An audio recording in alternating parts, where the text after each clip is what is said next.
Hello friends, आज हम लोग बात करेंगे हार्ट के बारे में। हार्ट कहाँ पे प्रेजेंट होता है, यानी हार्ट के एनाटॉमी और हार्ट के फिजियोलॉजी के बारे में बात करेंगे। हार्ट के प्रॉपर फंक्शनिंग की बात करेंगे। उसके बाद हम लोग हार्ट के लोकेशन वगैरह के बारे में बात करेंगे। तो चलिए वीडियो को स्टार्ट करते हैं। स्टार्ट करने से पहले मैं आप लोगों को बता दूं कि अब तक आप लोग मेरे चैनल को सब्सक्राइब नहीं किया तो प्लीज़ इसे सब्सक्राइब कीजिए, ताकि जब भी नया वीडियो आए तो आप लोग देख सकें। तो चलिए वीडियो को स्टार्ट करते हैं। सबसे पहले हम लोग इसमें इसके फंक्शंस को देखेंगे। तो फंक्शन में सबसे पहले इसमें दो फंक्शन दिए गए हैं कि जो ऑक्सीजनेटेड ब्लड और न्यूट्रिएंट रिच जो ब्लड होता है उसको हमारे वेसल्स के थ्रू ये पंप करता है पूरे बॉडी में। जो हार्ट का मेन फंक्शन होता है वो न्यूट्रिएंट रिच ब्लड को और ऑक्सीजनेटेड ब्लड को पंप करता है पूरे होल बॉडी में। दूसरी इसकी जो फंक्शन होती है डीऑक्सीजनेटेड ब्लड को ये क्या करता है, पंप करता है हार्ट में, ताकि वहाँ पे गैसेस एक्सचेंज हो सके। गैसेस एक्सचेंज क्या होता है कि ऑक्सीजन का एडिशन होता है और CO2 का रिमूवल होता है, यानी कार्बन डाइऑक्साइड का रिमूवल होता है और ऑक्सीजन का एडिशन होता है। एडिशन होने के बाद ये फिर से हार्ट में चला आता है और हार्ट से पंप होता है पूरी बॉडी में। ठीक, अब हम लोग बात करते हैं इसके एनाटॉमी के बारे में कि हार्ट कहाँ पे प्रेजेंट होता है। तो हार्ट जो होता है वो हमारे थोरेसिक कैविटी में प्रेजेंट होता है। हमारे जो स्टर्नम होता है उसके पीछे, यानी रिब्स के पीछे प्रेजेंट होता है और दोनों लंग्स के बीच में होता है। जैसे में आप यहाँ पे ह्यूमन बॉडी देख पा रहे हैं। इसमें जो ट्रंक होता है उसको 3 पार्ट में डिवाइड किया गया है, थोरेक्स, एब्डोमेन और पेल्विक कैविटी। जो थोरेक्सिक कैविटी होती है उसमें जो होते हैं इसेंशियल जो ऑर्गन्स होते हैं, जैसे में लंग्स हो गया और हार्ट हो गया, ये प्रेजेंट होते हैं हमारे थोरेसिक कैविटी में। और जो एब्डोमेन होता है उसमें हमारे इंटेस्टाइन और स्प्लीन हो गया, लिवर हो गया, किडनी हो गया, ये सब जो होते हैं वो एब्डोमिनल कैविटी में प्रेजेंट होते हैं। और जो पेल्विक रीजन होता है उसमें हमारे जो जेनाइटल ऑर्गन्स होते हैं वो प्रेजेंट होते हैं हमारे पेल्विक कैविटी में। अब बात करते हैं इसके एनाटॉमी के बारे में कि हार्ट में कौन कौन से चैम्बर्स होते हैं, कितने चैम्बर्स होते हैं और इसमें कितने लेयर्स होते हैं। तो सबसे पहले इसमें आप देख पा रहे हैं कि इसमें 4 चैम्बर्स होते हैं, यानी 2 राइट होते हैं और 2 लेफ्ट होते हैं। इस साइड जो देख पा रहे हैं ये है लेफ्ट साइड का व्यू और इस साइड का जो देख पा रहे हैं ये राइट साइड का व्यू है। राइट साइड में यानी कि आप यहाँ पे एक देख पा रहे हैं कि यहाँ पे एक एट्रियम दिखाई दे रहा है और इस साइड पे एक एट्रियम दिखाई दे रहा है। यानी जो इस साइड पे एट्रियम दिख रहा है वो राइट होगा और इस साइड पे जो दिख रहा है वो लेफ्ट होगा। जो दो नीचे स्ट्रक्चर जो दिख रहे हैं बड़े से वो हमारा वेंट्रिकल है, यानी ये लेफ्ट वेंट्रिकल है और ये राइट वेंट्रिकल है। इसकी अगर लेयर्स की बात करें तो इसमें 3 लेयर्स प्रेजेंट होती हैं। एक आउटर जो लेयर होती है पेरिकार्डियम बोलते हैं और जो बीच वाली लेयर होती है उसको मायोकार्डियम बोलते हैं, क्योंकि मस्कुलर लेयर होती है। और जो अंदर वाली लेयर होती है उसको एंडोकार्डियम बोलते हैं।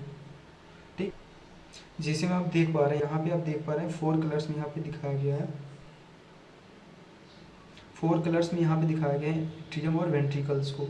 जैसे कि आप यहाँ पे देख पा रहे हैं ये वाला जो पोर्शन दिख रहा है ये हमारा राइट एट्रियम है और इधर वाला जो पोर्शन दिख रहा है ये लेफ्ट एट्रियम है और ये लेफ्ट वेंट्रिकल और ये राइट वेंट्रिकल है।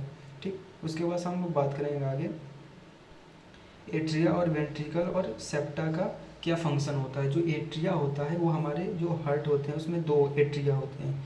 ठीक, इनका जो फंक्शन होता है वो ब्लड को कलेक्ट करना होता है। यानी जो राइट साइड में जो एट्रियम होता है उसमें जो होता है डीऑक्सीजनेटेड ब्लड, यानी जिसमें कार्बन डाइऑक्साइड की अमाउंट ज़्यादा होती है उसको डीऑक्सीजनेटेड ब्लड बोलते हैं, और जिसमें ऑक्सीजन की अमाउंट ज़्यादा होती है उसको ऑक्सीजनेटेड ब्लड बोलते हैं।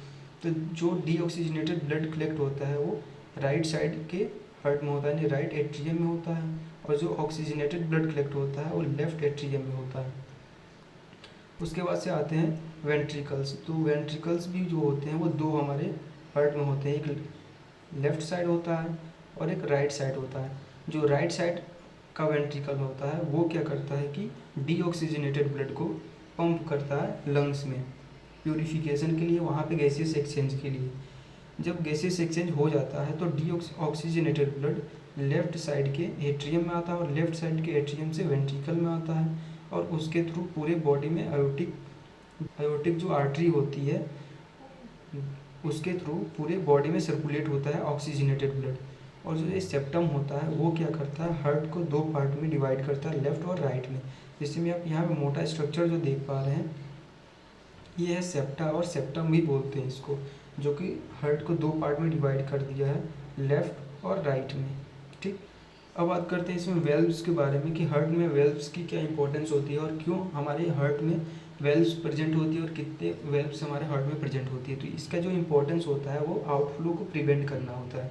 जैसे में आप मान लीजिए कि ये एक कैविटी है और इधर से कोई वेन या आर्टरी गई हुई है और इसमें कोई फ्लूइड जाके जमा हो रहा है, तो अगर इसमें ज़्यादा फ्लूइड हो जाता है तो इसमें प्रेशर जनरेट होने के कारण ये आउटफ्लो यानी बाहर निकलने लगता है, यानी इस साइड में निकलने लगता है। इसको बोलते हैं आउटफ्लो। अगर यहाँ पे वेल्व प्रेजेंट होगा तो वेल्व से ये क्या होगा, बंद हो जाएगा। तो इसमें अगर थोड़ा सा प्रेशर जनरेट हुआ तो ये क्या करेगा, आउटफ्लो नहीं करेगा। तो इसीलिए हमारे जो हार्ट होता है उसमें वेल्व्स प्रेजेंट होते हैं ताकि यूनि डायरेक्शनल में ब्लड को फ्लो करा सके। तो जैसे में आप देख पा रहे हैं कि इसमें 4 वेल्व्स दिखाया गया है। जो फर्स्ट वेल्व है ट्राइकस्पिड वेल्व दिखाया गया है, दूसरा जो है वो सेमी ल्यूनर वेल्व दिखाया गया है जो कि पल्मोनरी को और आयोटिक वेल्व को बोलते हैं, और एक होता है माइटल वेल्व दिखाया गया। अब इसका लोकेशन अगर देखें कि कहाँ कहाँ पे प्रेजेंट होता है, तो ट्राइकस्पिड जो वेल्व होता है एक यहाँ पे प्रेजेंट होता है जो कि राइट एट्रियम और राइट वेंट्रिकल के बीच में होता है, और जो माइटल वेल्व होता है वो लेफ्ट एट्रियम और लेफ्ट वेंट्रिकल के बीच में प्रेजेंट होता है। और जो सेमी ल्यूनर वेल्व होते हैं और आयोटिक और पल्मोनरी वेल्व, आयोटिक और पल्मोनरी जो वेल्व होते हैं वो अयोटा में प्रेजेंट होता है आयोटिक, और पल्मोनरी में प्रेजेंट होते हैं पल्मोनरी वेल्व। इन दोनों को सेमी ल्यूनर बोलते हैं। और जो ट्राइकस्पिड बोलते हैं इसमें 3 कस्प्स होते हैं, 1, 2 और 3 कस्प होते हैं, इसलिए इसको ट्राइकस्पिड बोला गया है। बाइकस्पिड में 2 होते हैं जिसको हम लोग बोलते हैं बाइकस्पिड। ठीक, अब हम लोग बात करेंगे इसके सर्कुलेशन के बारे में।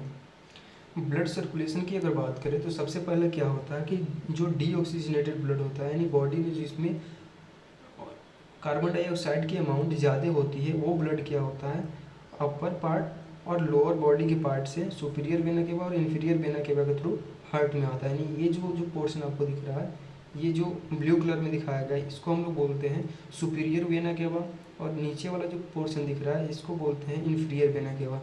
जिसे में जनरली आप लोग जानते हैं कि जो डीऑक्सीजनेटेड ब्लड होता है वो वेन के थ्रू कैरी होता है, जो ऑक्सीजनेटेड ब्लड होता है वो आर्टरी के थ्रू कैरी होता है। तो यहाँ पे भी दिखाया गया है सुपीरियर वेना कावा और इन्फीरियर वेना कावा, इन दोनों के थ्रू अपर पार्ट से और लोअर पार्ट से बॉडी के ब्लड आते हैं राइट एट्रियम में। यहाँ पे राइट एट्रियम आपको दिख रहा होगा। राइट एट्रियम में आने के बाद से यहाँ पे जो ट्राइकस्पिड वेल्व जो प्रेजेंट था इसमें प्रेशर जनरेट होता है, यानी यहाँ पे ब्लड मान लीजिए फिल है और यहाँ पे ट्राइकस्पिड वेल्व है। ठीक, इसमें प्रेशर जब जनरेट होगा तो ये खुल जाएगा, ये ऊपर की तरफ जाएगा, ये इधर जाएगा, तो ये खुल जाएगा। खुलने के बाद से क्या होगा, जो इसमें ब्लड कलेक्ट हुआ था वो मूव करेगा वेंट्रिकल में, यानी राइट साइड के हार्ट में, राइट वेंट्रिकल में मूव करेगा। राइट वेंट्रिकल में आने के बाद से यहाँ पे जो पल्मोनरी वेल्व था यानी सेमी लूनर वेल्व था, इसमें भी प्रेशर जनरेट होने के कारण ये क्या करेगा, पुश आउट हो जाएगा पल्मोनरी ट्रंक में। इसको हम लोग बोलते हैं पल्मोनरी ट्रंक। ये जो ब्लू कलर में दिखाया गया इसको बोलते हैं पल्मोनरी ट्रंक। इसमें जब जाएगा ब्लड इस यहाँ से पुश आउट होगा पल्मोनरी ट्रंक। ये पल्मोनरी ट्रंक में जाने के बाद से ये क्या करती है कि पल्मोनरी आर्टरीज में डिवाइडेड होती है, यानी 2 पल्मोनरी आर्टरीज लेफ्ट में जाती है और 2 पल्मोनरी आर्टरीज राइट में जाती है।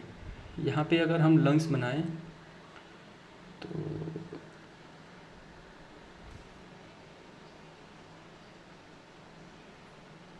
यहाँ मान लीजिए 2 लंग्स है ये, तो इन यहाँ से 2 पल्मोनरी आर्टरी के through deoxygenated blood left side के लंग्स में जा रहा है और इधर राइट साइड के लंग्स में जा रहा है 2 पल्मोनरी आर्टरी के थ्रू।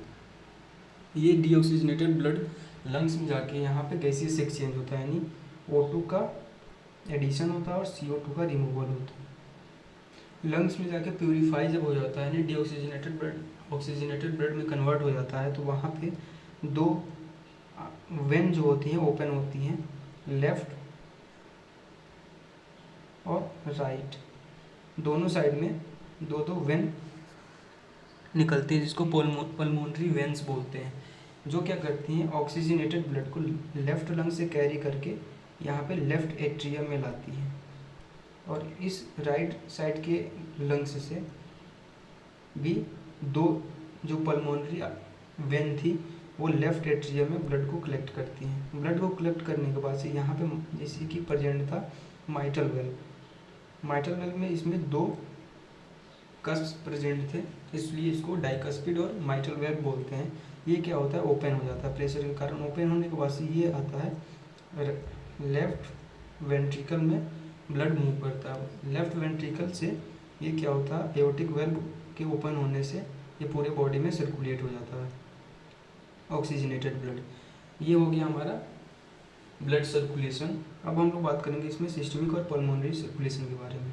अब इसमें बात करेंगे पल्मोनरी सर्कुलेशन के बारे में। तो पल्मोनरी सर्कुलेशन क्या होता है कि इस हार्ट से डीऑक्सीजनेटेड ब्लड लंग्स में जाता है, दोनों लंग्स में, राइट साइड और लेफ्ट साइड दोनों लंग्स में जाता है, और वहाँ से ऑक्सीजनेटेड ब्लड में कन्वर्ट होके फिर से हार्ट में आता है। ठीक, यानी डीऑक्सीजनेटेड ब्लड को जाने से और ऑक्सीजनेटेड ब्लड के आने तक का प्रोसेस को हम लोग बोलते हैं पल्मोनरी सर्कुलेशन। जो सिस्टमिक सर्कुलेशन होता है उसमें क्या होता है कि डीऑक्सीजनेटेड ब्लड जो होता है अपर पार्ट और लोअर पार्ट से, मतलब बॉडी के अपर पार्ट और लोअर पार्ट से डीऑक्सीजनेटेड ब्लड लंग्स में आने और ऑक्सीजनेटेड ब्लड को जाने की प्रक्रिया को हम लोग बोलते हैं सिस्टमिक सर्कुलेशन। तक के लिए इतना ही, मिलते हैं नेक्स्ट वीडियो में। Thank you.